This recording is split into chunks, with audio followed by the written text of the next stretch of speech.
Olá, pessoal, tudo bem com vocês? Sejam todos bem-vindos a mais um programa do nosso Give Back.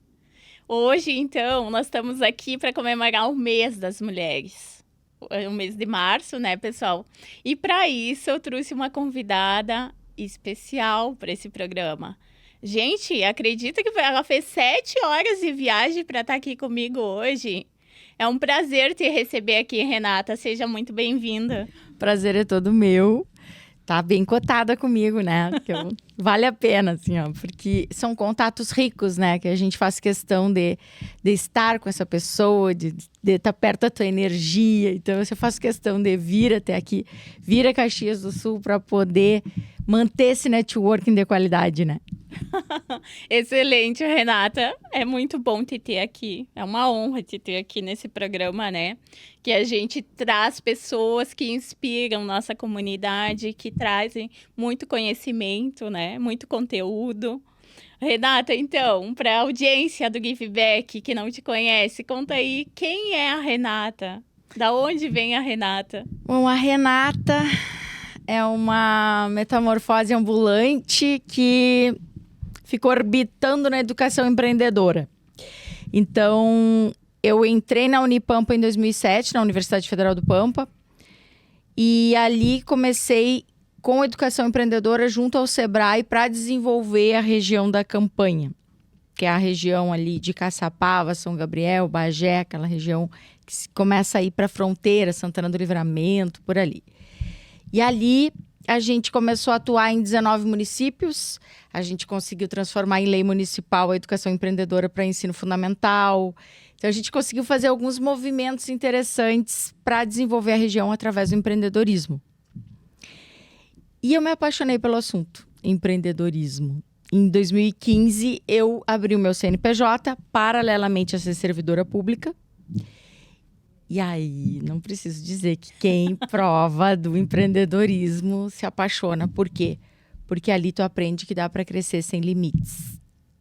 Ali tu aprende que no serviço público tu tá estagnada. Eu sempre brinco que é um gráfico, né? O gráfico do tempo com o resultado. Então, tu tem no serviço público uma estagnação. O tempo vai passando, tu mantém aquela linha sem crescimento. A tal estabilidade que todo mundo acha que é uma maravilha. É. Só que, quando tu experimenta o empreendedorismo, esse gráfico, ele faz assim.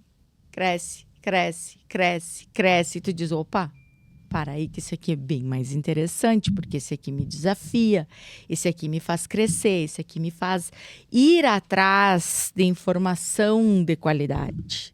Então, tu cresce como ser humano, tu faz com que o teu entorno cresça. E é apaixonante. Então, quando tu tá ali como educadora, com a visão focada em desenvolvimento, e tu assume o papel de empresária e vê que tu pode crescer paralelamente a fazer os outros crescerem também, aí sai da frente, porque aí é apaixonante. Não tem preço, né, Renata? Não. Quando tu pega alguém e se desafia, mostra para aquela pessoa que ela também pode, né? E as histórias, as histórias de vida vão te preenchendo, a tua vida de vida, né? Uma coisa assim de as pessoas darem depoimentos do tipo, tu mudou a minha vida. E aí, às vezes, umas coisas simples, uma frase que tu disse na fila do pão. Tu deu um insight pra pessoa e a pessoa ficou pensativa. Pra ti não foi nada, porque tu faz isso todo dia no piloto automático. E pra pessoa foi uma virada de chave.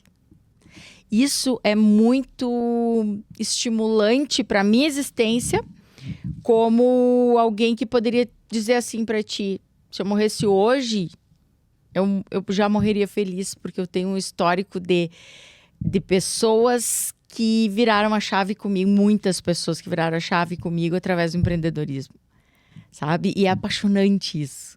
E pessoas assim que não tinham perspectiva nenhuma. E por isso gosto tanto do empreendedorismo feminino. Porque eram mulheres que sofriam abuso psicológico, mulheres que passaram dificuldades de dependência financeira, dependência emocional. E ali, com esse abuso psicológico, fizeram com que elas acreditassem que elas não tinham capacidade. Aquela coisa de eu vou te rebaixar a tal ponto que tu vai precisar de mim até morrer, sabe aquela coisa? Então tu vai ficar aqui grudado em mim até morrer, então eu vou te fazer se sentir pequena, sem capacidade. E quando ela entra numa sala de aula comigo, eu mostro para ela que isso é só uma questão de mudança de mentalidade. Que alguém colocou isso na cabeça dela e ela acreditou por um tempo. Então agora nós precisamos limpar tudo que foi colocado de crença dentro da cabeça dela, que foi tá no subconsciente. 90% do cérebro é subconsciente. Ela não tem consciência que isso aconteceu. Então tu precisa entrar com um trabalho de mudança de mentalidade e fazer com que ela acredite em si mesma, resgatar a autoconfiança. Então, não é só sobre empreendedorismo. É sobre uma alavancagem pessoal, uma alavancagem de vida, um fortalecimento. Entra um dos pilares que a gente fala muito aqui no Give Back, né? Que a gente trata de 6 pilares e um deles é o autoconhecimento. Então, essa pessoa ela precisa se encontrar a alma dela novamente, para ela dizer, não, isso faz sentido para mim e vou à luta, né? Com certeza. E digo mais. A comparação gera infelicidade. E normalmente o que as pessoas fazem? Eu vou abrir uma padaria porque o fulaninho da esquina abriu uma padaria e então eu acho que dá dinheiro, vou abrir uma padaria. A pessoa vai lá, investe, compra todo o maquinário de uma padaria, coloca uma padaria sem noção nenhuma de gestão, sem noção nenhuma se gosta ou não de fazer um pão. Não gosta de acordar cedo para fazer o pão cedo para os clientes e quebram.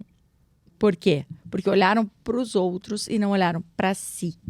Através do autoconhecimento, se tu sabe o teu potencial, o teu ponto forte, o que faz o teu olho brilhar, o que faz o teu coração cantar e como tu pode explorar isso para fazer dinheiro, que eu não falo ganhar dinheiro, eu sou contra falar ganhar dinheiro porque é um trabalhão pra gente fazer dinheiro. Então, ganhar dinheiro até é injusto, porque é um trabalhão o empreendedorismo, mas é um trabalho gratificante. Então, quando tu se conhece, tu pode até abrir tua padaria, mas se tu tiver certeza que é pra ti a padaria, entendeu? Que faz sentido pra ti. Aí sim, pode abrir que tu vai prosperar, porque aquilo faz sentido. Aí estamos falando de autoconhecimento. Aí estamos falando de olhar pra si. Com certeza vai dar certo, porque quando olhamos pra gente e identificamos o nosso potencial, a gente explora aquilo ao máximo. E aquilo que eu não sei, eu vou atrás da informação. Dentro do que vai alinhar o meu potencial. O propósito, né? Exatamente. Porque senão eu vou perder tempo. Tem gente que faz cursos aleatórios e não sabe nem por que estão fazendo os cursos. Eu vou fazer os cursos porque eu acho que vai ser bom para mim. Não. Primeiro, tu precisa se conhecer e saber os teus valores, para onde tu quer ir, quais são os teus principais talentos, o que faz sentido para ti. E aí, quando tu mapear tudo isso, aí é a hora de tu dizer assim, bom, baseado nessas informações aqui, como eu posso potencializar isso para fazer dinheiro lá na ponta? E aí entra o que eu costumo dizer, criar múltiplos funis de renda. Porque as pessoas se limitam por um funil. Tem gente que passa uma vida presa na CLT, num único funil de renda, preso naquele funil, assim, ó, como se aquele funil fosse, meu Deus do céu, e aquele funil não te dá a chance de sonhar, não te dá a chance de fazer planos, porque ele te dá a chance só para sobreviver. De viajar, de conhecer pessoas. Então, assim, quando tu começa a falar em múltiplos funis de renda, através dos teus talentos, aí as pessoas ficam assim, tá, mas como assim? Por onde é que eu começo? Pelo autoconhecimento. Se conhece e depois explora e vai diversificando. Porque, olha, quando a gente começa a ver que dá para diversificar, a tua cabeça começa a borbulhar, que tu diz assim, meu Deus, eu tô com tanta ideia que eu não sei. E a gente só se conhece, né, Renata? E consegue ajudar os outros se a gente realmente se conhece. Sim. Porque tu só vai ensinar para as pessoas o que tu já colocou em prática. Sim. Né? Então, a gente vê hoje muitas pessoas na mídia aí que são só fachadas, né? Uhum. que acabam passando algo, mas elas não viveram aquilo. E também tentando copiar, né? É, Uma coisa que elas não são. Tu não sustenta. A autenticidade, ela é uma coisa assim... Tu não tem como querer copiar quem quer que seja, porque lá pelas tantas vão perceber que tá artificial. sim. Tem uma coisa errada. Não é tu. Então, por isso a importância da autenticidade. Porque tu consegue explorar aquilo que tu tem de melhor, aquilo que tu faz bem, de uma forma natural. E aí tu pode vir aqui, vem no podcast, vamos conversar, me conta sobre a tua vida. Eu sento aqui, converso sobre a minha vida, naturalmente. E o que tu me perguntar, eu vou ter uma resposta para te dar. Se for relacionado à minha expertise, se for relacionado àquilo que eu tenho para te dizer. Se tu me pegar numa pergunta que não tem nada a ver com o que eu faço, eu vou dizer, olha, não é da minha área isso daí, não me compete. Eu não vou arriscar aqui e ficar querendo parecer uma coisa que eu não sou. É, porque a verdade conecta, né? Sim. Renata, quando a gente fala a verdade, quando a gente se conhece, a gente passa muita verdade para o pessoal que está nos assistindo. Sim. E isso pode transformar vidas, né? Com certeza, porque tem gente que diz assim, Renata, eu não consigo falar em público. E eu dou aula de oratória na universidade, desinibição e oratória. Eu faço os coitadinhos falarem com início, meio e fim no tempo de um palito de fósforo queimando.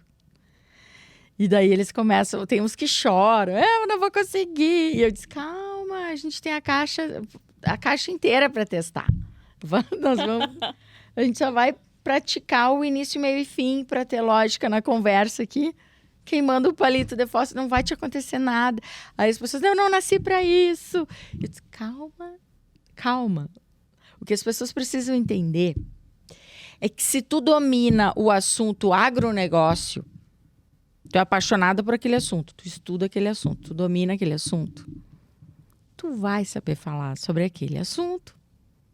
Então, tu só vai desenvolver técnicas de oratória. Mas a hora que tu for para te falar um assunto que tu domina, tu vai falar. Agora, se tu se meter a falar sobre um assunto, tu é do agronegócio e tu vai falar sobre, sei lá, alguma outra coisa que não tem nada a ver com isso, aí tu vai gaguejar, tu vai começar com vícios de linguagem, o cérebro vai ficar procurando com aquele procurando, sabe? Então, tu não vai dominar. Então, não adianta tu querer ser uma coisa que tu não é, tu querer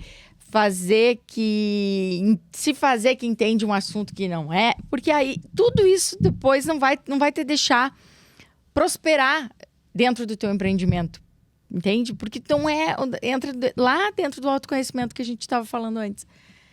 Não é para ti, entende? Então, aquela frase que diz do peixe, da árvore do peixe, né? Ensinar um peixe a voar, ensinar um pássaro a nadar. Esqueci a frase, mas tem uma frase que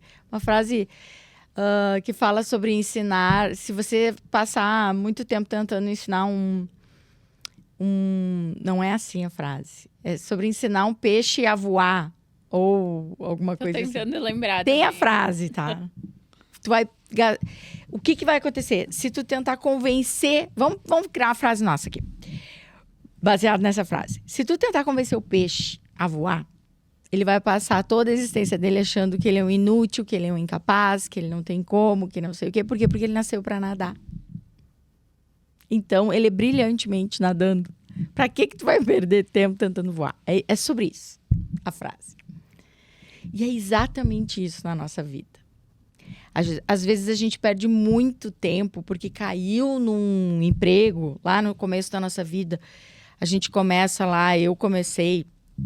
Com 16 anos eu comecei, a minha mãe queria que eu fizesse medicina. E eu levei muito tempo para desagradar a minha mãe. Porque é muito forte, né? Quando é pai e mãe, eles que têm o poder sobre a gente, assim, na adolescência. E a gente tá meio perdido, então a gente meio que aceita tudo, assim, tá. Eu perdi 3 anos tentando fazer medicina para agradar a minha mãe. E quando eu passei para administração, que eu disse, não, mas eu gosto da administração de empresas... Eu vou fazer administração de empresa depois. Eu aviso a minha mãe que eu passei no vestibular. Quando eu passei, eu nunca vou esquecer que ela disse, eu não vou fazer faixa para ti. Eu faria se fosse medicina. Então, Era o assim, sonho dela, né? era o sonho dela. Claro, hoje ela dá risada disso, mas aquilo empatou 3 anos da minha vida. Que eu poderia ter feito o que fazia sentido pra mim. Eu tava hoje fazendo uma escova no cabelo, né? Na minha cabeleireira. E tinha um menininho dela e disse assim: mãe, hoje o que eu vou estudar na escola não faz nada, não, nenhum sentido pra mim. Uhum. O menino tem 7 aninhos. Ele já tem uma visão. E já tem uma visão. Então, hoje, eu vejo que o nosso estudo, a nossa educação tá muito ultrapassada. Tá.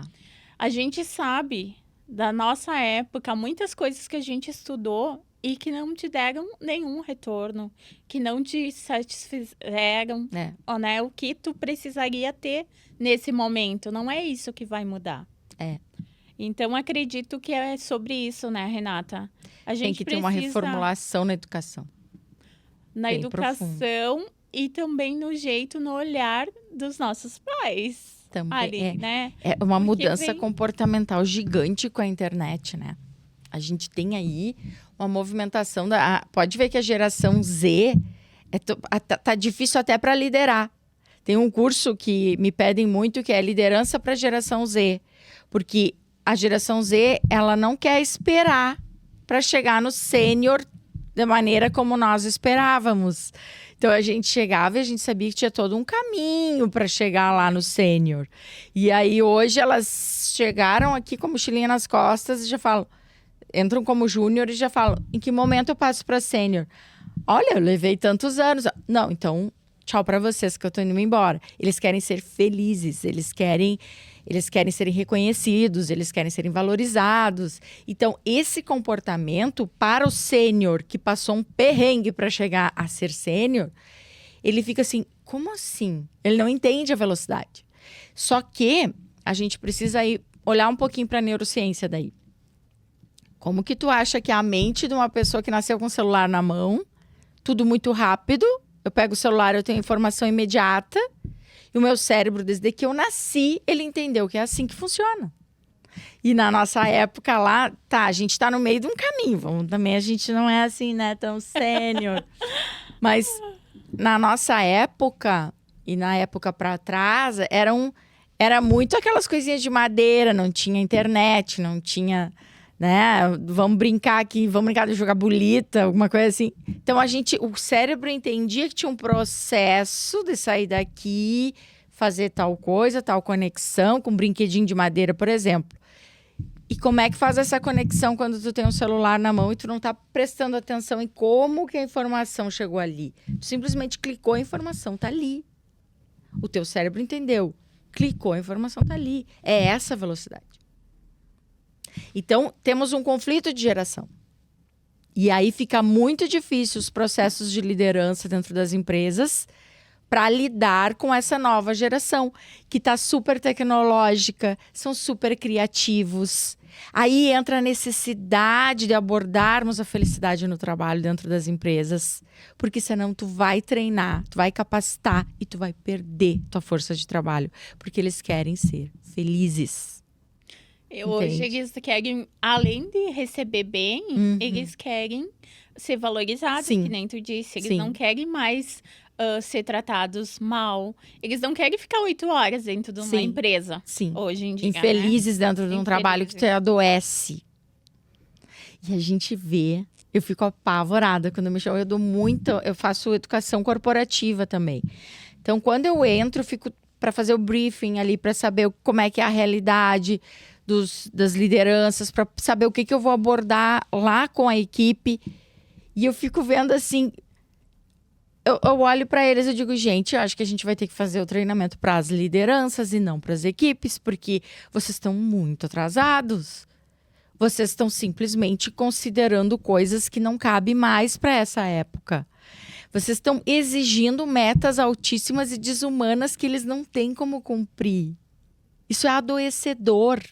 Isso gera um nível de estresse adoecedor no colaborador.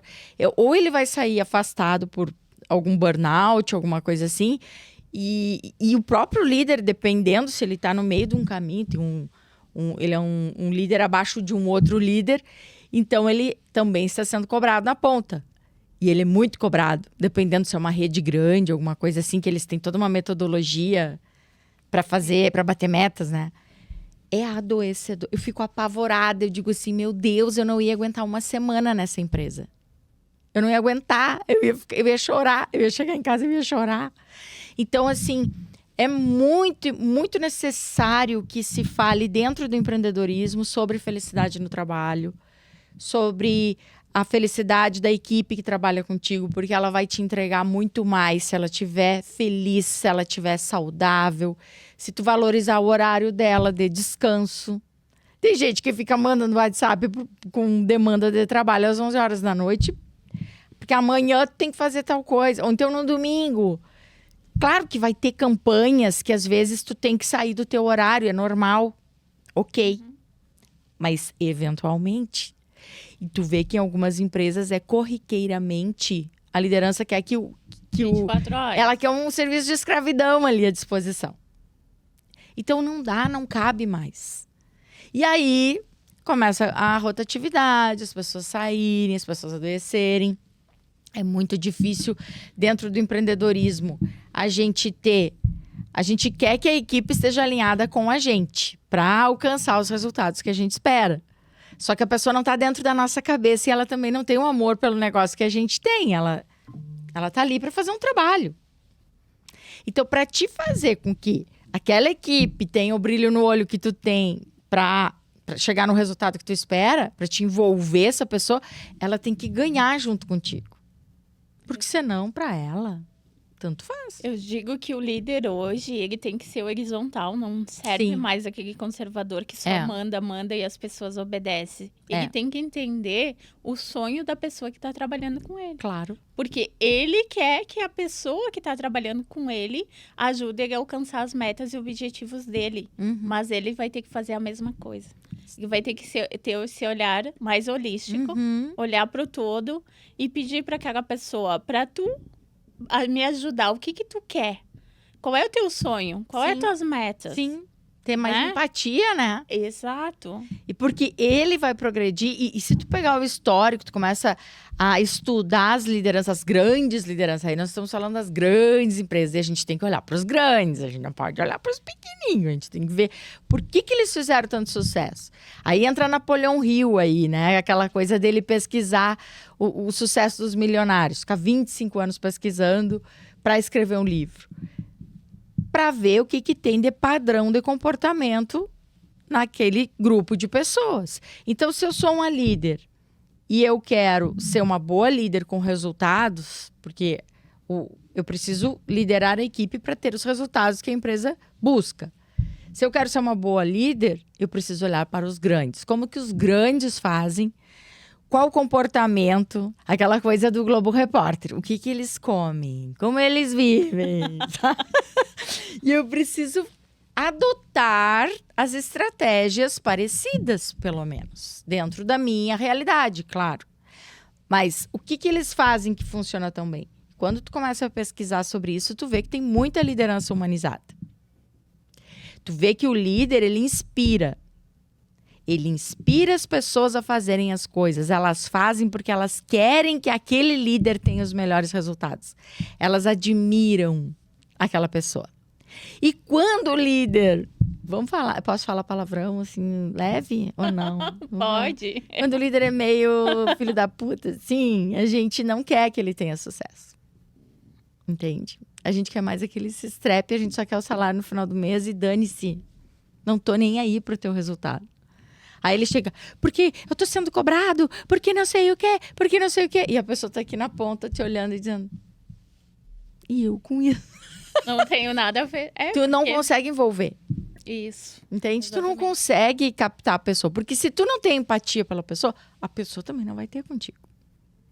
E a gente vê aqui na nossa região, a gente vê Tramontina, a gente vê Grandene, a gente vê próprio Caxias do Sul, Marco Polo e Randon. Por Sim. muito tempo eu olhei também pro seu Raul, pro seu Paulo Bellini. O que esses caras fizeram que deixaram um legado? né? E aí tu conversava com os funcionários de chão de fábrica, eles diziam, na época que eles estavam vivos, eles passavam todo dia de manhã, eles chegavam antes de nós e eles pegavam na nossa mão e davam um bom dia. Então, tem coisas que não tem como não enxergar, que é isso Sim. que tu falou. Eles olhavam Liderar cada pelo exemplo. pessoa, Uhum. se inspiravam nela. Sim, liderança pelo exemplo. É a pessoa ter uma legião de fãs dentro da equipe. Isso é muito forte. Tu ter uma legião de fãs dentro da tua equipe. Mas aí tu tem que ser exemplo. Tu não pode ser o líder que cobra uma coisa que tu não faz. Que o áudio tem que bater com o vídeo. Aquilo que eu falo tem que bater com aquilo que eu faço. É a congruência sistêmica. E eu comecei a tomar água e comecei a falar que, não, vou tomar água, peraí. Então, assim, congruência sistêmica, que é a pessoa enxergar em ti os teus valores. Enxergar em ti aquilo que tu fala e ver se tu aplica realmente na tua vida. Ou se tu tá só me falando da boca pra fora. Se eu enxergar em ti os teus valores, e por isso que nós nos afinamos tanto quando a gente se conheceu lá no Despertar Digital. A gente estava num evento em Porto Alegre. Nunca tinha se visto. Aí a gente conversou, em meia hora de conversa, a gente detecta os mesmos valores. A gente sintoniza e por isso que tem a expressão nosso santo bateu. Então, tem gente que o meu santo não bate, né? Uma pena porque ele deveria descer o cacete daquelas pessoas que ele não... Mas assim, é muito importante ver os valores na gente, sabe? E a gente tem que pensar nisso. A gente tem que pensar nisso porque o tempo inteiro nós estamos sendo observados. E agora, com internet, então, nem se fala. Tu tem que ver o teu posicionamento digital. Tu tem que ver o que tu anda fazendo por aí. Não pode ficar loqueando muito por aí, porque senão tu pode botar uma carreira fora. Porque tu não presta atenção nisso. Lembrando nisso que tu disse, por muito tempo eu e meu esposo fomos chefe escoteiro. Uhum. E quando a gente é chefe escoteiro, quando a gente faz algum evento com os jovens, a gente não pode usar bebida alcoólica. Uhum. E quando esses mesmos jovens, essas mesmas crianças te vêem num outro ambiente que não é do escotismo, eles acabam te cobrando, porque Sim. tu é o exemplo. Sim. Então, normalmente, quando a gente ia em algum evento social que tinha as mesmas crianças do escotismo, a gente evitava bebida alcoólica justamente porque Tu tá tem que estimulando. ser o exemplo. Claro, né? tu tá estimulando. O teu comportamento tá sendo um espelho para eles. E nós, como pais, somos exemplos para os nossos filhos. Nós, como professores, como educadores, somos exemplos para os alunos. E eu consigo, digamos, transitar entre a criança, porque eu faço livro infantil na área da educação empreendedora, para desenvolvimento regional. Então, a gente entra nas escolas, a UFSM imprime os livros. Agora, o governo do estado vai imprimir o último livro que a gente lançou, para conscientização turística e empreendedorismo. E aí, eu entro com crianças, como geoautores, né? Falando sobre o livro, eu coordenei o livro para eles, e aí eu fiz eles passarem pela noite de autógrafos, aquela coisa toda, para eles experienciarem a vida de autor. E aí eles vão para dentro da escola para falarem como é gostoso escrever um livro para as crianças, para as outras crianças. E tudo isso é distribuído gratuitamente. E ali a gente ensina. Tem, por exemplo, tudo brincando, educação empreendedora brincando. Então, a gente ensina, tem uma pizzaria temática de ufologia, porque a gente tem turismo ufológico em Caçapava. Então, tem relatos de OVNIs, coisas assim, para a região das Minas do Camaquã. E a gente criou uma pizzaria temática. E ali, como que seria se tivessem os garçons vestidos de ETs? A gente criou essa pizzaria para explorar, como em Gramado, as pizzarias temáticas. E as crianças vão dando ideias de empreendedorismo, e vão dando ideias de precificação, e sabe, eu consigo transitar, então, desde a idade, da parte infantil, até as lideranças lá na ponta do nível sênior. Então, eu transito entre todos. Tu vai me ver vestida de palhaço, tu vai me ver de salto alto e perua. Tu vai me ver em todas as versões. sempre ensinando esse caminho do empreendedorismo. E tu consegue se comunicar com todos eles. Com educação, com respeito, com empatia. Eu consigo... É o lúdico, né? Exatamente. E assim, ó, tu não precisa virar estrelão. Tu não precisa ser grosseiro. Tu não precisa perder tua empatia. Tu não precisa perder tua gentileza. Não interessa o cargo que tu tem, não interessa o título que tu tem. Tu está lidando com seres humanos de todas as idades, de todos os tipos, de todas as ideologias, de todos os sonhos, de todas as dificuldades. Então, assim, ó, eu, se pudesse escolher, assim, dizer assim, ó, dizer para as pessoas assim, não faz isso, sabe? Não usa teu título para pisar em alguém.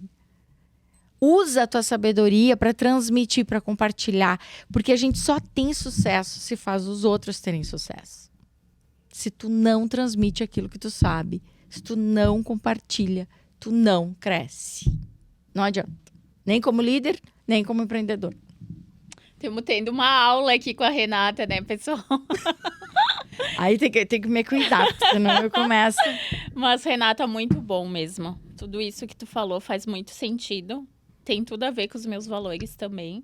Eu acho que a gente não precisa passar por cima de ninguém, puxar o tapete de ninguém. Porque a gente sendo verdadeiro, honesto, tendo caráter, a gente consegue qualquer coisa. E sendo você mesmo. Tu não precisa botar uma máscara. E tem espaço para todo mundo, né? Exato. Isso é muito importante. Tem espaço para todos. Não precisa ser assim...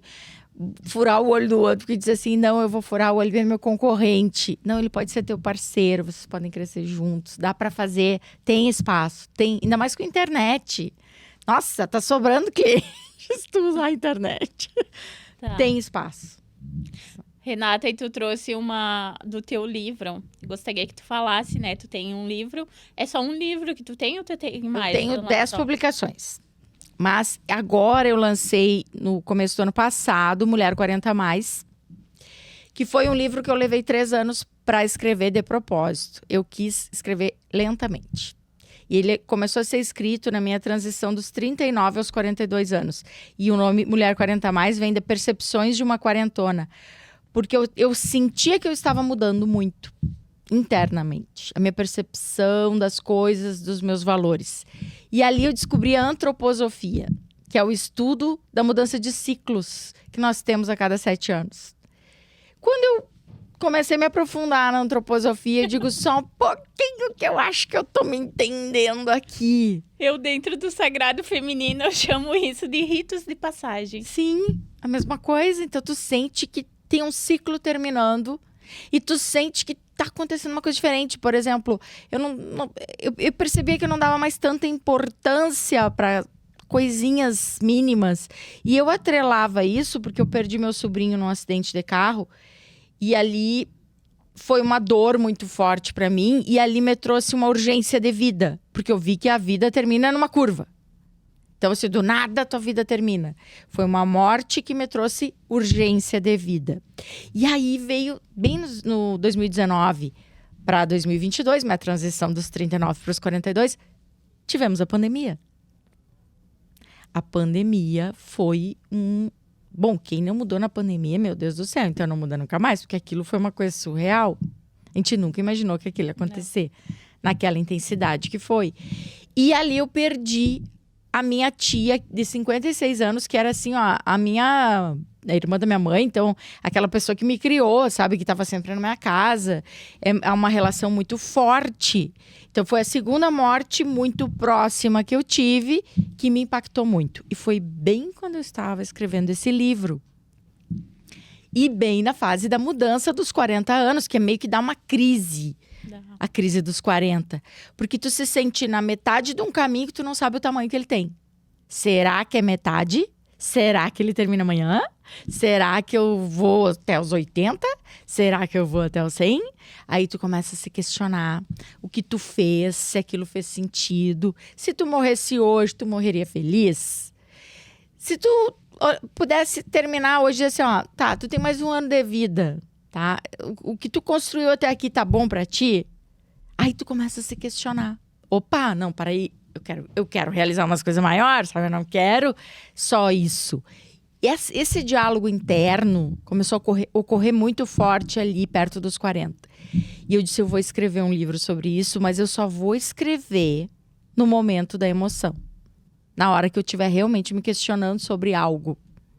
Então, eu sentava e escrevia aquele capítulo, ou no momento de dor, no momento de vulnerabilidade, no momento onde eu estava me sentindo pequena, estava me sentindo confusa, estava me sentindo sem entender alguma coisa, sabe? Assim, eu digo, o que está acontecendo comigo? E quando eu me sentia perdida, eu ia atrás da informação como psicanalista. E eu disse, isso aqui pode servir para outras pessoas. Porque outras pessoas fazem 40 anos. Outras mulheres passam por essas transições. Outras mulheres se questionam sobre essa falta de sentido. A vida vai perdendo sentido, vai perdendo a cor. Mas não é. É que tu tá mudando. O teu amadurecimento tá fazendo com que tu perceba as coisas assim. E muitas coisas já não te servem mais. Exatamente. E outras pessoas vão e outras pessoas vêm. Sim. E muda nosso ciclo de amizade. Porque Sim. às vezes já não faz mais sentido... fazer compra no shopping, hoje pra mim não Isso. é uma coisa que me faz sentido. E tu se sente culpada por estar mudando. Tipo, eu não quero mais andar com esse grupo aqui, mas não é que eu não gosto de vocês. Eu só quero ficar quieta na minha. Tu descobre a solitude. E entende que solitude não é solidão. Solitude é o prazer de estar sozinha. Só que daí, lá pelas tantas, eu comecei a sentir culpa, porque eu dizia assim, meu Deus, eu tô sentindo prazer quando todo mundo sai da casa e eu fico sozinha lendo um livro na beira da lareira no inverno, por exemplo. Será que o que tá acontecendo comigo? Será que eu tô arrependida de ter meus filhos, de ter minha casa? Ai, que horror. Não tem nada, nenhum problema. É a solitude. A gente precisa ficar com a gente mesmo. E que bom que a gente alcançou a solitude. Porque é sinal que a gente tem prazer da nossa companhia. Quando tu tem prazer da tua companhia, tu não precisa ficar preenchendo com... Ai, tem que sair, tem que ir pra balada, tem que ir pra... Tu não precisa porque tu não quer, tu quer o contrário. Tu quer ficar contigo. Só que daí tu precisa administrar a culpa. Porque tu vai ter que dizer não. E quantos de nós, às vezes, a gente quer dizer não? E a gente diz assim, não, vamos lá jantar não sei aonde. Ai, mas eu queria ficar em casa vendo uma série, sei lá, comendo uma pipoca, vendo minha Netflix, entendeu? Tipo, é um compromisso comigo. Então eu aprendi, e isso eu ponho no livro. E as pessoas já sabem, as minhas amigas já sabem agora, porque assim, ó, quer ficar magoada, fica. Eu não vou me magoar mais indo para um negócio que eu não quero ir. Eu vou respeitar a minha solitude. Então, assim, eu canso pra caramba. Eu viajo pelo Brasil todo palestrando e dando cursos e é muito corrida a minha vida. E eu tenho comissões que eu participo que nem tu. Então, assim, comissões que a gente participa para ajudar no desenvolvimento regional. Isso. Então, dentro da universidade, dentro do meu CNPJ. Então, assim, ó, já é corrido, já é puxado. A hora que eu consigo parar quietinha na minha casa, na minha Netflix, no meu pijama... Me deixa com a minha solitude. Eu passei a ver que isso não tinha nenhum problema. Então, assim, ó, não é que que eu seja antissocial. Eu sou até social demais. Mas eu preciso priorizar o meu momento comigo para ter força, para ter energia, para a hora que eu vou ir pro social, entendeu? Então, assim, ó, não posso ser social o tempo inteiro. Só que se tu não entende isso, tu sofre. Porque tu fica com medo de dizer não, tu fica com medo de ofender as pessoas, de magoar as pessoas não te convidarem mais para as coisas. Se não convidar, que ótimo, né? Vai ter mais tempo para ficar contigo. Tu sabe que me aconteceu algo bem parecido essa semana. Eu fui tomar um café com uma amiga. E aí eu recebo uma mensagem no celular de um evento famoso aqui na cidade e tal, de uma pessoa de alto padrão da socialite. Daí... eu toquei, li a mensagem pra minha amiga que tava tomando café comigo. E ela disse assim, tu não vai? Tu conhece essa pessoa? Tu sabe quem essa pessoa é? Eu disse pra mim, não faz diferença nenhuma. Por ela ser do alto padrão, da socialite. Pra mim não faz mais diferença isso. Eu não tô com vontade de ir. Eu não vou. Por isso que eu decidi entre ir em esse evento e estar aqui tomando um café contigo, tomar um café contigo. Sim. A gente Então, acaba essas coisas... elegendo prioridades. Isso. essas coisas. E por muito tempo eu fiquei me cobrando, Renata. Exatamente isso. Que eu tinha que estar em tudo, que eu tinha que dar conta de tudo. Até que eu descobri ali a minha tireoide a 1000 também. Teve a saúde. E aí tu começa a pensar, cara, o que é melhor pra minha vida? Minha saúde mental e física do que eu agradar os outros. Exatamente. Né? Mas precisa acontecer algo forte pra gente se dar conta. E por isso que eu botei no livro. Eu, além da pandemia, perder minha tia e tudo mais, eu tive uma trombose. Em decorrência, não sei se do Covid, porque eu tive Covid, ou da vacina. O médico, ele não sabe, porque várias mulheres de 40 anos tiveram AVC, tiveram embolia pulmonar, tiveram tudo já tem estudo sobre isso, tudo relacionado ao Covid, porque era muito difícil ter, nessa idade, uma trombose. E, de repente, o consultório dele estava cheio de mulheres com esse mesmo problema. E eu perdi essa não era uma amiga tão próxima, mas ela teve um AVC hemorrágico e foi a óbito. E eu com aquela trombose, bem na época que ela foi a óbito. Então, eu parecia uma bomba relógio, assim, ó. Eu não podia cruzar as pernas, não podia fazer nada. E quando eu ia no banheiro fazer um pipizinho, eu dizia, será que é agora que eu vou ter um AVC? Será que é agora? E aí, eu tinha medo de morrer. Eu fiquei com medo de morrer. E ali, eu comecei a escrever no livro também essa questão da trombose e tudo mais. E a gente se dá conta, assim, para aí, o que tem realmente importância? E aí que entrou na minha vida o nenhum CNPJ vale um AVC. Eu trabalhava muito, muito antes da pandemia, assim, ó. Teve uma época que eu trabalhei... Eu tinha 3 empresas além da universidade. Então, numa delas eu tinha 5 sócios. Então, eles me puxavam muito. Porque quando a empresa é tua sozinha, tu decide o teu ritmo. Exato. Mas quando tu tem sócios, tu tem que acompanhar o ritmo deles. Então, a gente se reunia às 4h30 da manhã. Porque às 8 eu tinha que estar na universidade. Aí depois eu ia para atender psicanálise das 6 às 7. 7h30 eu entrava no auditório, porque era no mesmo prédio. E ia até às 10h30 da noite. Eu fiz isso por 8 meses. Até entrar em burnout. Quando entrei em burnout, nada mais fazia sentido. Meu cabelo estava caindo, meu estômago estava com uma gastrite desgraçada. Assim, ó, eu chorava por qualquer coisinha. Aí eu tinha uma consultoria lá em Rosário do Sul, num sábado e um domingo, que era para eu ficar com meus filhos. Eu não via mais os meus filhos. Ficou uma lacuna ali. Só que os meus filhos só tiveram aquela idade naquele período que eu perdi. E depois eu tive que recuperar com o meu filho mais velho. Eu tenho um filho de 19 e uma de 9. Eu tive que levar ele para psicóloga, porque ele ficou com umas lacunas bem na entrada da adolescência, aquela coisa toda.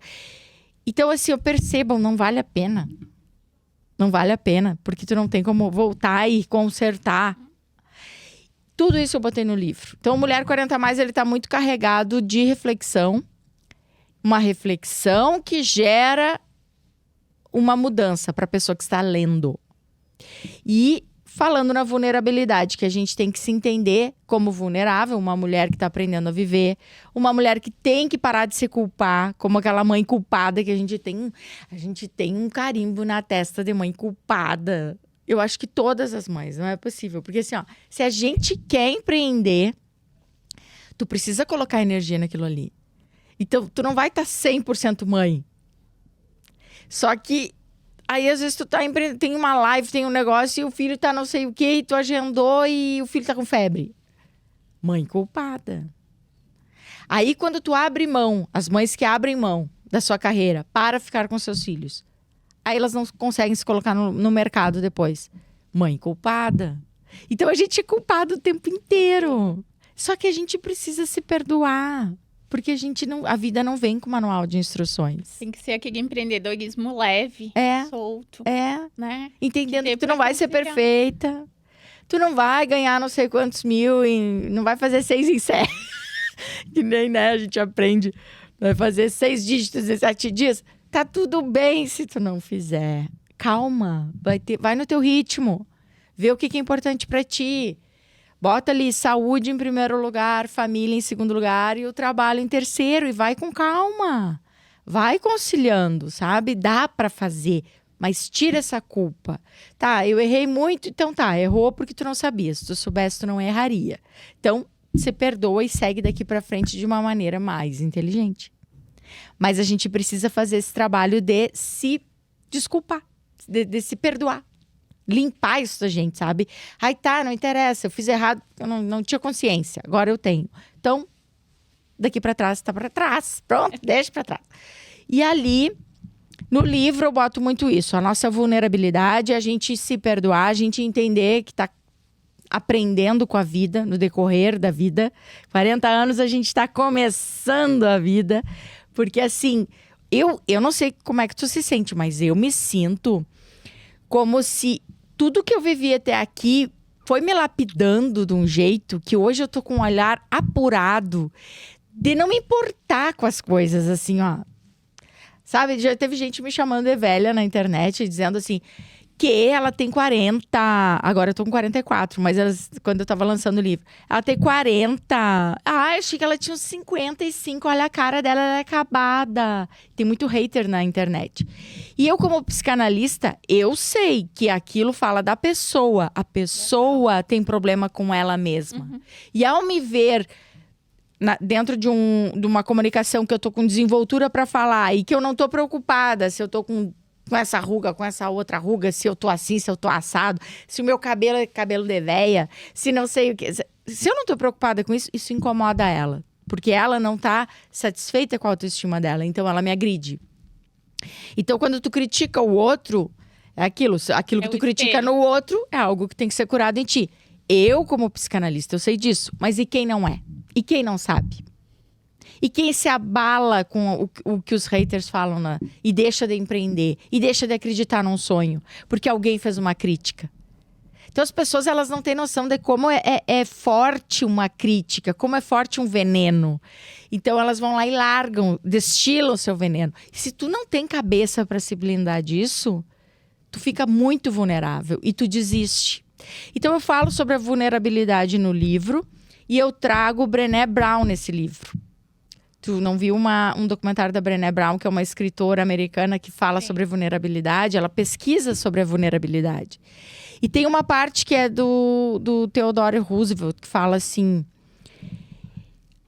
sobre estar na arena. E eu botei isso no livro, porque eu achei fortíssimo. E aí eu sempre gosto de repetir para as pessoas.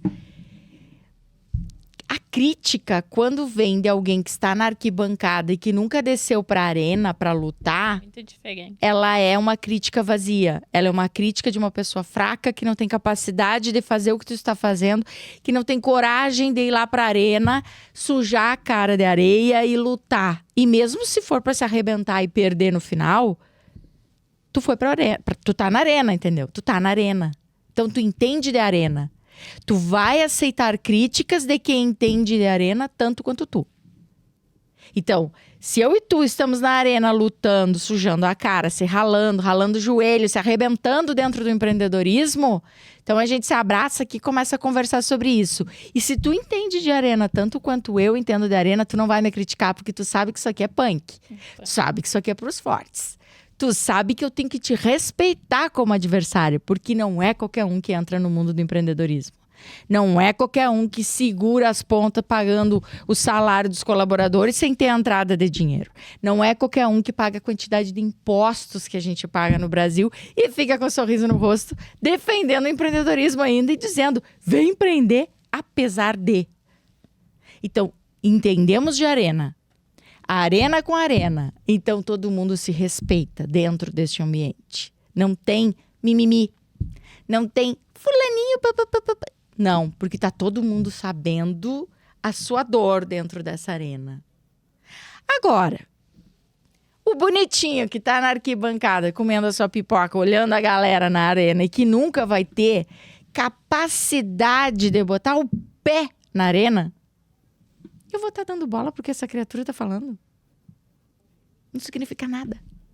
Tu não entende de arena, então não vem conversar comigo sobre a arena. Fica aí. Fala com a minha mão, aquela coisa, sabe? Fala com a minha mão, tu não entende de arena. Então é isso que eu quero dizer, principalmente para as mulheres. Não deixa quem tá na arquibancada abalar a tua estrutura e vem pra arena com a gente. Vem pra cá, porque aqui o negócio pega, entendeu? E era isso que eu queria te perguntar agora, que é tu dar um passo a passo, uns insights para aquela mulher que está nos assistindo, que ela tem muita vontade de empreender, que ela tem uma capacidade enorme, mas ela se sente com muito medo. Ela tem aquele medo que é que nem tu disse. Ah, eu sou mãe, será que é para mim empreender? Ah, eu tenho filho pequeno. Ah, eu fiz uma faculdade, larguei a faculdade no meio, não tenho faculdade. Que muitas queriam fazer, Sim. mas abandonaram. Por isso. Engavetaram sonhos. Engavetaram sonhos e às vezes muitas críticas da família, da própria família, né? Eu Porque diria que a maioria das vezes a gente é a tem família. um conceito, às vezes, de mãe. Por muitas vezes eu também fui cobrada. Kati, tu não paga, minha mãe, né? Kati, tu não paga em casa. Uhum. Tu tá sempre em volta, tu larga tua família, né? Mas pelo propósito que eu sei que eu vim fazer aqui, Uhum. que é isso que eu tô fazendo aqui no Give Back, que é a parte de comunicar, de mostrar para as pessoas, de passar o conhecimento, né? Eu tenho certeza que eu vou ajudar muita gente fazendo Com isso. certeza. E por que acontece isso? Por causa dos cenários. Vamos pensar em cenários. Eu sou muito professora, eu gosto de explicar no detalhinho, como diz o Joel J. No detalhinho. Então, assim, imagina o cenário dos nossos tataravós. Era um cenário de guerra, era um cenário horrível, era uma dificuldade tremenda. E ali tu tinha, assim, ó, muitos filhos morriam com muita facilidade. Então, chegava a morrer 2, 3 filhos dentro dos históricos familiares. Perdiam seus filhos. Ou por gripe, ou por alguma coisa. Não tinha vacina, não tinha não sei o quê. Era muito comum acontecer isso. Agora vem para o cenário dos nossos avós. Bom, já que morreu essa galera na guerra, vamos povoar o mundo. Então, tu pega históricos de avós aí que tinham 12, 15, 16 filhos, 20 filhos. Minha avó tinha 7, não foi tão longe assim. Não, por parte do meu pai, meu avô teve 17 filhos. 17 filhos, por quê? Porque morria com facilidade, então vamos povoar bastante, porque se morrer, pelo menos eu fico com um grupo aqui. E a minha avó faleceu com nem 40 anos, que acredito que seja de câncer de útero, só que naquele tempo ninguém sabia dizer direito o que foi. Ela faleceu até hoje, não sabe tinha estudos explicar, também, né? E em compensação, meu avô faleceu com 98. Olha só. Então... Olha só. E aí entra também o desgaste da mulher, né? Bom, mas enfim, cenários. Cenários dos nossos pais. Não, mas pra que tudo isso de filho, criatura? Como é que eu vou sustentar? Porque aí eles viram a dificuldade, tudo que acontecia. Os cenários mudando, tá? Os cenários mudando. Vamos supor que eu não tô acompanhando essa mudança de cenário. Eu digo, não, mas tu tem que ter 7 filhos. Vamos fazer filho, porque senão, como assim? Teu avô, teus pais, eles vêm com modelos de avós. Não, tem que fazer, porque teu avô fez. Só que os cenários estão mudando, são outros. Aí vem a gente. Não, eu vou ter um casal, tá bem bom ali, ó, tá joia. Aí vem outra geração. Eu não quero ter filhos. Tu pega assim, as mulheres estão priorizando suas carreiras e estão optando por não ter filhos. E tá tudo bem. É uma escolha. Tu tem o direito de não querer ter filho. Ninguém tem que te dizer, tu tem que ter filho. Baseado em quê? O que tu tem que ver com a minha vida? Tu não tem nada a ver com a minha vida. Então, é muito difícil para uma mãe, dentro de um cenário, que vem de uma avó, que tinha que ter 7 filhos, que tinha que não sei o quê, porque a mulher, para ser mulher, tem que ter filho. Não. Isso é tua crença. A tua linhagem de crença diz que tem que ser assim. Mas nada tem que ser assim. Porque qual é o certo? Tem o meu certo, o teu certo, tem o certo, entende? Cada um tem o seu certo. Sempre digo que não existe certo ou errado. Existe a aquilo maneira que de é ver. bom pra ti. Exatamente. Que realmente te faz. Exatamente. Feliz. Então perceba que essas crenças, e ainda para completar, 90% do cérebro é inconsciente, é subconsciente. A gente só tem 10% consciente, então eu não sei nem o que tá me bloqueando. São coisas lá da minha avó. São coisas... E aí a gente pode entrar em constelação sistêmica, a gente pode fazer tanta coisa aqui. Mas a questão é que, por causa de crenças implantadas na nossa mente, nós paramos de acreditar na nossa capacidade, nós paramos de acreditar em coisas que fazem sentido dentro do nosso cenário atual. Faz sentido pra gente. E talvez pros meus filhos não faça sentido muita coisa que faz sentido pra mim. E eu preciso respeitar isso. Porque é a maneira deles pra cuidar da vida deles. Eu não posso interferir nisso. E como eu não gostei que a minha mãe interferiu na minha escolha, tem que fazer medicina, e eu perdi 3 anos da minha vida nessa brincadeira aí. Quando chegou a hora do meu filho, agora ele tá na PUC, né? Ciência da computação lá. E eu disse assim, ele tentou medicina. Eu disse, tu tem certeza que tu quer medicina? Porque parece ser muito bonito, um jaleco, aquela vida, mas... Porque eu tenho 2 primos que estão fazendo residência médica. E é punk. 72 horas de plantão. E eles não dormem. E não tem nada de glamour ali, entendeu? Então eu digo, às vezes as pessoas... eu quero medicina porque é legal. Jalequinho branco, não sei o quê. Mas eu não queria também desestimular ele. Porque ele queria. Foi o contrário. Olha só. Então eu deixei livre. Eu disse, tu escolhe. Lá pelas tantas, ele disse, mãe, eu quero ciência da computação, porque eu me identifico mais. Agora, eu não quis falar. Mas para uma pessoa que tá sempre na frente do computador, agora eu acho que tu tá mais alinhado com o que vai te fazer feliz. Mas a escolha tem que partir dos filhos. Então, por que eu tô falando isso? Para contextualizar. Porque dependendo do pai e da mãe que tu tem, da pessoa que te criou, do marido que tu tem, da esposa que tu tem, aquela pessoa tá terminando... E tu não tá percebendo. Ela tá dizendo que tu não tem capacidade muitas vezes. E tu tem capacidade. Todos nós temos capacidade. Todos nós. A menos que tu tenha algum problema cognitivo, algum problema de deficiência, alguma coisa assim. Mas se tu não tem, tu tem capacidade. Só tu precisa, aí através do autoconhecimento, descobrir aquilo que tu tem mais facilidade, o tipo de inteligência que tu tem, porque nós temos vários tipos de inteligências. Eu sofri muito com a lógica matemática até entender que eu não tinha ela. Eu acho que assim, ó, se tu me falasse, ó, Renata, 5 mais 3 mais 2, ferrou. Eu fico assim, porque é uma inteligência linguística. Só que entende que tu precisa entender que existe isso, que existem diferenças de personalidade, que tem temperamentos diferentes. E que quando tu se conhece, tu diz, tá, isso aqui não é pra mim, mas isso aqui é.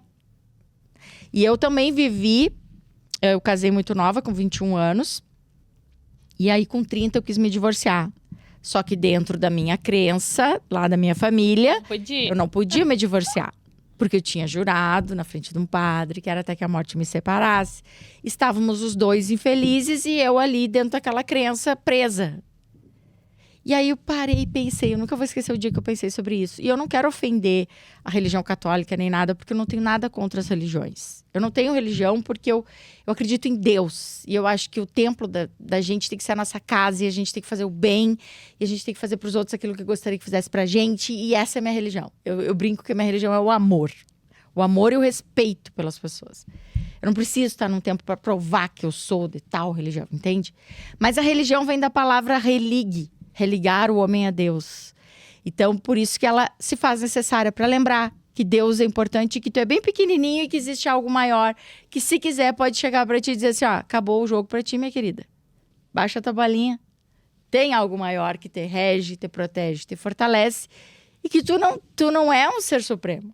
Tem, sabe? Então, tô fazendo esse parênteses para deixar claro.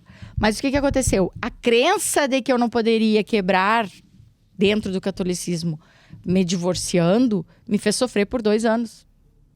Eu fiquei dentro de um relacionamento onde... hoje eu me dou muito bem com meu ex-marido, mas na época, ele dizia, tu sem mim, tu não é ninguém. Quem é que tu vai ser sem mim? E eu, quando resolvi me divorciar, eu me lembro que eu pensei assim, mas o padre nunca casou. Por que o padre tá dizendo que eu não... Baseado em quê? Se ele não viveu essa experiência? Você não tem isso. E aí eu enfrentei.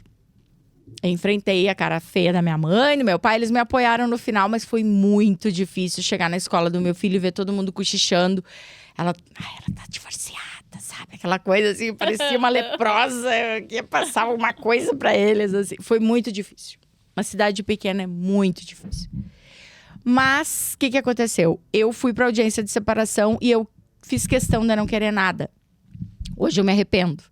Hoje eu já digo para as mulheres, vocês não estão em condições de pensar na hora de se divorciar, entrega para um advogado que ele vai pensar por ti. E vai fazer o que é justo. Eu abri mão de tudo. E disse assim, só quero que tu me dê meu sobrenome de volta. e a pensão do meu filho e tchau, pode ficar com tudo. Hoje eu vejo que eu fui burra. Mas eu dei problema, por quê? Porque eu posso também contar essa história. Eu posso contar a história de que eu peguei, fui embora com o meu filho, aluguei um apartamento, eu morava num duplex, coisa mais linda, maravilhosa, que assim, ó, as pessoas olhavam e diziam, é uma vida de comercial de margarina. E eu fui para um apartamento alugado com meu filho, como servidora pública, com meu dinheirinho, sabe? Comprei meu carrinho e comecei do zero. E levei 7 anos até ter minha casa própria, fiz a minha casa do jeito que eu queria. E assim, da onde que saiu essa força? Do empreendedorismo. E também porque eu deixei de ter no meu ouvido uma pessoa dizendo, você sem mim não é ninguém. Você não tem capacidade. Você não sei o quê. Então, entra lá, fiz toda essa volta para te dizer lá na tua pergunta. O que tu tem para dizer para as pessoas? Acredita na tua capacidade. A tua capacidade está aí. O que tu tem que fazer é limpar na tua cabeça o que fizeram tu acreditar todo esse tempo.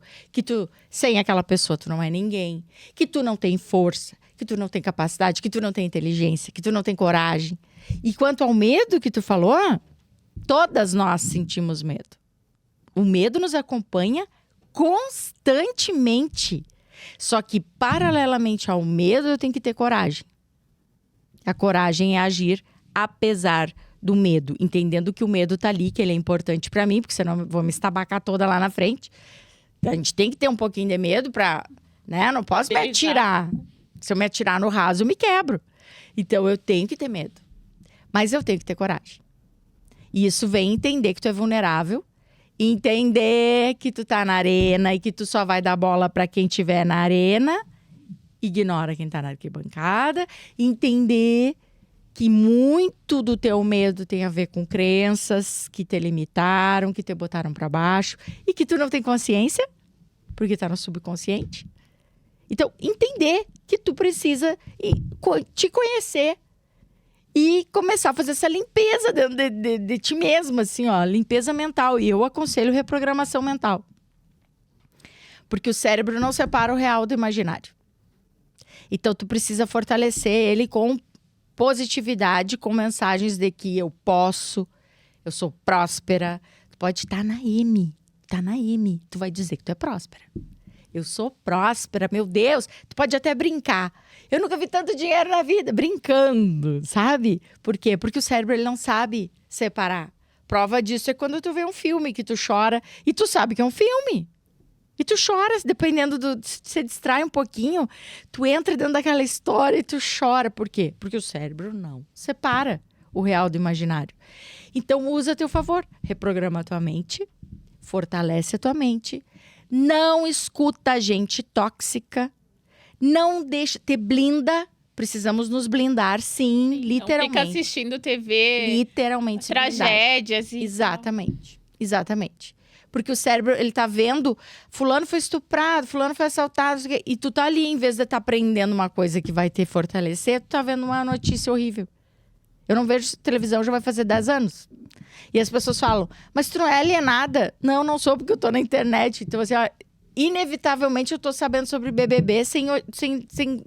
Eu não vou dizer odiar BBB, porque é uma palavra muito forte.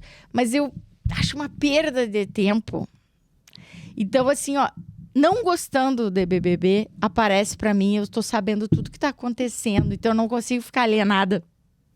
Porque a internet, ela não te deixa ficar alienada. Então, eu não preciso ver televisão.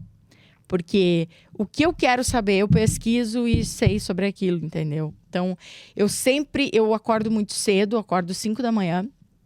Eu medito meia hora por dia. Eu trabalho toda a minha emoção, todo o meu emocional e minha energia, já para me blindar. E aprender a dizer não, principalmente para os vampiros emocionais, para as pessoas que vêm te sugar, que vêm te puxar para baixo, que vêm... Você sempre tem, tu sabe identificar, a gente sabe identificar uma pessoa negativa. Corta. A pessoa vem, tu diz bom dia, a pessoa já chega... Pra baixo. Ai, tô com uma dor no meu ciático. Ai, não sei como é que tu consegue ser tão animada de manhã. E começa a te puxar, sabe? Tu fica assim, meu Deus do céu, já fica se arrastando ali em 1 minuto de conversa. Se blindar. Falando nisso, Renata, tem um livro que eu quero indicar pro pessoal que trata muito dessa energia e ajuda a gente a se blindar, que é o Profecia Celestina. Ótimo. Não sei Tem se filme já também. leu, tem Já li. filme e tem Já o li. livro, né? Uhum. O livro ele traz nas entrelinhas, ele é mais profundo, né? O filme ele é mais uma história mesmo. Mas o livro ele é muito legal e ensina realmente a gente sentir as pessoas. Sim. Porque hoje a gente tá muito no automático e não consegue enxergar isso, né? A gente Nossa visão é muito... A gente precisa se observar e observar como se sente perto de algumas pessoas. E cortar aquelas pessoas, porque elas estão te vampirizando. Então, é muito importante essa observação, porque o peito sinaliza. Tu já percebeu como quando tu chega perto de alguém, tu diz assim... Ai, É uma angústia. Uma coisa ruim que é. Uhum. Porque isso aqui é um chakra. Então, assim, ó... É captação de energia. E é por isso que eu não gosto de abraçar gente que, assim, negativa, não chega perto de mim. Eu mal digo... Oi! Pra não tocar na minha aura. Quanto mais os meus chakras. Não. Eu trabalho muito isso aqui pra te vir sujar com a tua carga, sabe? Então, assim, ó... Não. Se tu é negativo, fica aí no teu mundinho, que eu fico aqui no meu. Não tô nem aí. O que tu tá achando da tua arquibancada? Me deixa na minha arena aqui. Que eu tô ocupada com a minha arena, sabe? Porque se tu não se blinda, as pessoas te atrapalham de tal forma que tu desiste dos teus sonhos. Tu desiste de lutar pelas tuas coisas, pela influência dos outros. E como isso é recorrente, né? Como isso a gente vê muito nas pessoas, porque a inveja, ela te derruba. Muito. Que é aquilo, Muito. né? A inveja, e não precisava ter isso. Né? Se as pessoas se conhecessem, elas não têm por que ter inveja. Elas vão perder o tempo com elas, não com os outros. Porque é que nem tu disse, a nossa vida era tão curta. Nosso tempo é muito pouco pra gente estar se preocupando com coisas pequenas. Pensando no que o outro faz, o que o outro quer fazer, né? Então, isso é muito vago pra gente tá pensando. A gente não tem tempo, né, Renata? Nem de fazer as nossas próprias coisas. Hoje, eu sempre digo que o tempo teria que ter mais de 24 horas. Não dá tempo. O dia não dá tempo. E tu ainda tem que dormir 8 pra ter energia e disposição. E a gente não dorme às 8. É uma luta pra dormir às 8. Não. Mas eu vou dizer uma coisa pra vocês que é muito importante também. Pra todo mundo que tá nos escutando. A inveja, energia negativa, essas coisas todas, elas realmente te abalam. Mas se tu entrar na faixa de frequência. Então, vamos imaginar o seguinte. Eu tenho uma pessoa com uma baixa frequência aqui e eu tô com uma frequência elevada aqui. Então, vamos imaginar que nem onda de rádio. Tudo vibração. Vibração, eletromagnetismo, isso aqui, tá? Então, as pessoas dizem assim, isso não existe. Existe, é só tu escovar o teu cabelo e fazer tic-tic-tic com a escova que tu já vai ver que existe. Se tu quer prova que existe, essa é a mais fácil pra gente ver que existe. Ondas de rádio. Então, eu tô aqui. Muito bem. A que tá aqui, ela olha pra mim lá em cima e ela diz assim... Aí, no fundo, eu admiro ela, sabe? Mas eu admiro a força dela, eu queria ser como ela. Mas, na verdade, eu não consigo subir, entendeu? Porque eu tô nessa faixa. Então, se eu não consigo subir, o que eu vou fazer? Tentar derrubar. Eu vou tentar deixar ela na minha altura e eu vou começar a falar mal dela e eu vou dizer que ela é isso, que ela é aquilo, porque quanto mais eu baixar ela aqui, mais ela se equipara a mim.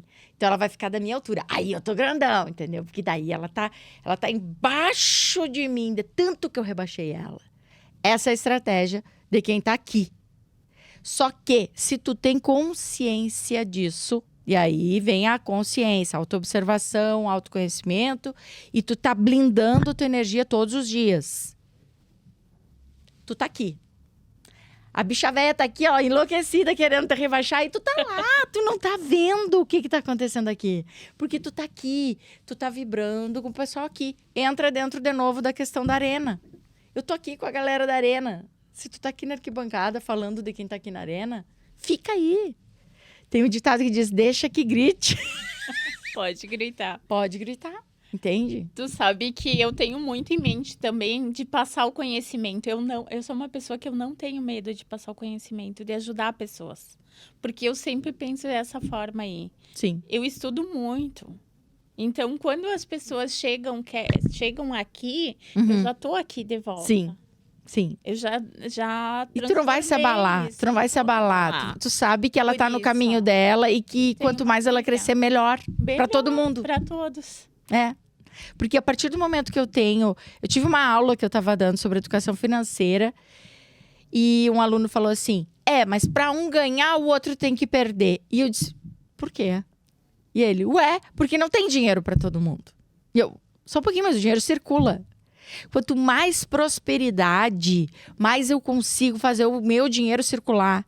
Se eu tenho muito dinheiro, eu vou poder doar muito dinheiro, porque não tem problema com dinheiro. Eu vou poder contratar um pintor, um encanador, um eletricista, um jardineiro, porque aí eu vou estar aqui, produzindo dinheiro. E o dinheiro, ele sai da minha mão, ele vai para a mão do pintor, o pintor vai lá no mercadinho, paga o mercadinho. Então, assim, não vai faltar dinheiro. O dinheiro só vai circular em mais mãos. Então, a prosperidade gera prosperidade.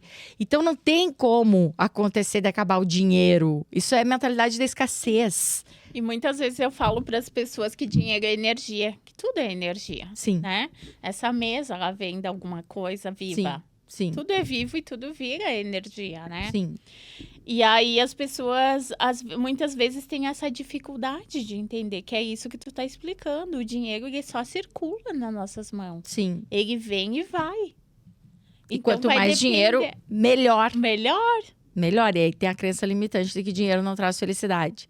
Porque alguém que não tinha capacidade de buscar fazer dinheiro achou lá pelas tantas, vamos pegar lá em 1900 e bolinha, achou lá pelas tantas que era mais confortável dizer esse ditado tosco, porque aí ele ficava confortável, entendeu? Justificava o fato dele não ir lá e lutar, fazer o seu dinheiro. Então vamos dizer que dinheiro não traz felicidade, que aí fica mais fácil para mim, que tô aqui na zona de conforto, e aí, né, a gente fica todo mundo pobre, infeliz. E a gente acredita nessa crença e vamos todo mundo a morrer abraçado e pobre, sem dinheiro, sem conseguir prosperar, passando dificuldade. E aí, quando tu fala que dinheiro traz felicidade, eles falam assim, mas eu conheço muito rico que tem câncer. E eu digo, não, mas eu não falei que uma coisa tem a ver com a outra. Eu disse que é muito bom ter dinheiro. Eu me sinto muito bem quando tem dinheiro sobrando na conta. E quando tá faltando dinheiro, mas dá até dor no estômago. Se eu tenho uma conta para pagar e não tenho dinheiro na minha conta. É sobre isso que eu tô falando. E o rico, ele tem câncer. O pobre também tem câncer. O rico consegue ir para um baita de um hospital fazer o seu tratamento e até morrer com uma dignidade. E o pobre que não tem condições, ele vai ficar numa fila, não vai conseguir fazer o tratamento, vai passar tudo que é trabalho. Então não tem nada a ver com ter câncer, não ter câncer. Então para de repetir bobagens, sabe? As pessoas ficam repetindo bobagens para justificar a sua falta de visão empreendedora, de achar que dinheiro é solução, porque é solução. O dinheiro é a solução para o desenvolvimento. Se eu ensino um pai, que acontece muito na educação empreendedora do ensino fundamental, e é por isso que eu gosto tanto de lidar com crianças na educação empreendedora, porque é muito difícil mudar um adulto. Ele já está tudo predisposto. Dinheiro não traz felicidade. Pronto. E a criança está aberta para mim. Então, ela chega e diz assim, meu pai está desempregado. Ele já tentou de tudo e não consegue emprego. E eu disse assim, então vamos fazer um exercício aqui. Tu vai dizer pro teu pai comprar água. Ele vai comprar água por tanto. E ele vai lá para aquele ponto turístico com um isopor d'água. E ele vai fazer tanto. E aí tu diz para ele que a partir de agora ele é um empresário. Ele não é mais desempregado. E aí o filho muda o pai. Porque é uma conexão emocional muito forte. E aí eu tenho ali, de desempregado, eu tenho uma família empreendedora. E é isso que a gente faz em 19 municípios no Rio Grande do Sul, junto com o Sebrae. Universidade, Sebrae, todo mundo. Eu acho a coisa mais linda do mundo. Por quê? Porque as pessoas, elas não conseguem enxergar que eu estou desempregado. E o que eu posso fazer, então, se eu estou desempregado? Eu posso gerar uma renda como? Se eu preciso do dinheiro, se dinheiro é bom, se dinheiro traz felicidade. Eu quero ter essa felicidade. Então, entende que é uma mudança de comportamento, de mentalidade que tem que ocorrer? Porque aí a pessoa começa a vender água no sinal e ela ganha dinheiro. Ganha não, faz. E a vibração dela Faz muda. dinheiro. Tudo muda, né? Sim. Ela começa a enxergar, começa a aparecer pessoas querendo ajudar ela. Sim. Começa a ter conhecimento com outras pessoas. E sai da posição de vítima. Exato. O vitimismo é uma coisa que me irrita muito. E eu vi esses dias uma pessoa se arrastando, não sei se chegou a ver um vídeo, que tinha uma pessoa se arrastando para chegar no semáforo pedir dinheiro. E aí todo mundo dava com pena, tararara. Aí no final ele levantava e saía correndo numa boa. Assim. Então assim, ó, aquilo te faz não acreditar mais em quem realmente tem uma deficiência, entende? E quem realmente tem uma deficiência pode contar com uma entidade para ajudar. E aí eu gosto de ajudar as entidades. Porque aí eu não fico ajudando gente que eu tô na dúvida, entendeu? Assim, o que será que tá se fazendo? Será que não tá? Exato. E eu prefiro ajudar também ensinando, não dando peixe, mas ensinando a pescar. Eu acho que eu tô contribuindo mais. Porque aí a pessoa ela vai fazer o seu dinheiro. Ela não vai depender da boa vontade. Com certeza, porque o que ela precisa é dar o clique, né? É sair da zona de conforto e ir para a zona do aprendizado, que eu sempre digo. Sim. Eu tenho uma história pra gente... Eu não sei quanto tempo a gente já tá aqui. Mas eu tenho uma história que dá pra gente se encaminhar até pro fim depois, fazendo esse link com o que a gente tá falando. Que foi uma aluna que me marcou muito. Porque ela estava sem nenhuma perspectiva, porque a filha dela não podia ir para a escola. Estava numa idade que não podia ir para a escola, a creche não aceitava. Então, ela tinha que ficar com a filha e não conseguia emprego. Só que ela chegou num limite que ela não tinha o que dar para comer, de comer para a filha. E ela me mandou uma mensagem dizendo que ia deixar a filha com alguém e que ela estava pensando até em acabar com a própria vida. E eu fiquei 2 horas conversando com ela. E perguntando, o que tu faz bem? Qual uma coisa que tu faça muito bem, que tu goste de fazer? Ah, eu não sei fazer nada. Eu disse, não, todo mundo tem algo que faz muito bem. Só que é tão natural pra ti que tu não percebe que é algo que tu faz bem e que é um talento. Mas tem algo que tu faz naturalmente. O que é? Eu não sei fazer nada, eu só sei fazer uma torta de sorvete. Então me faz a torta de sorvete e me traz essa torta aqui amanhã, que eu vou provar a tua torta e daí depois a gente segue conversando. E ela me trouxe uma torta que eu nunca tinha comido uma coisa tão maravilhosa na minha vida, que tinha uma camada de doce de leite, assim, e uma outra camada da parte do sorvete mesmo, que se faz com creme de leite. E ela me trouxe Ela ficou tão empolgada com aquilo que ela caprichou e me trouxe uma ganache para jogar em cima. E aí o que eu fiz? Peguei, provei, gostei, cortei um pedaço da torta, botei num prato bonito, botei uma música clássica de fundo e a ganache caindo em cima da torta de sorvete e disse, eu provei a melhor torta de sorvete, porque eu só faço propaganda daquilo que eu realmente gosto. Porque as pessoas têm que acreditar naquilo que eu falo. Então, se não é bom, eu fico quieta. Mas se é bom, eu boto lá em cima. E era muito bom. E eu botei que era muito bom, porque as pessoas iam provar e iam ver que eu tava falando a verdade. Ela vendeu 2.500 tortas. Ela virou a noite fazendo torta. Ela abriu o CNPJ. Ela teve que comprar vários freezers para dar conta da demanda, né, dos pedidos. E entrou com tabela nutricional, entrou com tudo que tinha que ter para botar nos supermercados, aquelas coisas todas. Criou a garagem da casa dela, ela transformou numa garagem industrial e botou tudo com inox e tudo mais. Ela chorava e me mandava os vídeos dizendo, eu nunca vi tanto dinheiro na minha vida. Ela tirava as notas em cima da cama delas e dizia assim, ó, eu nunca vi tanto dinheiro na minha vida. Ela dizia, muito obrigada, eu vou batizar essa torta de torta Renata Miranda. No começo eu achei estranho, porque as pessoas diziam que comiam a Renata Miranda e eu ficava preocupada, sabe? Que eu dizia assim, pá, mas aí tem meu nome na torta. Mas depois eu vi o quanto aquilo significou. Pro nome da torta levar o meu nome, sabe? Porque pra mim foi tão... natural. Bobo. Eu fiz aquilo com tanta naturalidade e também assim, ó, não no intuito de querer... me promover. Não, eu quis dizer que a torta dela era boa. E gerou uma avalanche, assim, ó, na vida dela, sabe? Foi uma coisa, assim, que aquilo me transformou como educadora. Porque te marca. te marca saber que tu fez a diferença na vida de alguém de uma forma positiva, porque daí tu quer repetir aquele gosto. E aí eu me sinto grata, porque eu me sinto, e aí vem a importância também da conexão com Deus. Eu me sinto um canal, um instrumento de Deus. Ele que vai decidir a hora que essa brincadeira vai acabar, entendeu? Então, eu sou muito pequena em relação a algo tão grandioso como Deus, e ao mesmo tempo eu me sinto grande, podendo ser um canal dele para contribuir com a vida das pessoas através da educação empreendedora, sabe? Isso é muito importante, assim, ó, essa conexão que a gente tem que ter com a espiritualidade, que nos fortalece muito dentro do nosso propósito e dentro do empreendedorismo. Acho que se alinha tudo. Renata, eu acho que nós ficaria mais de 5 horas aqui falando, porque a Renata é aquela pessoa que a gente ama escutar, que a gente se sente bem, que esteja perto de nós. Que traz essa alegria, essa energia, esse bem-estar. Então, para quem quer saber mais da Renata, eu vou dizer para ela deixar suas redes sociais e olhar para essa câmera e deixar uma mensagem para os nossos ouvintes. Tá bem. Renata.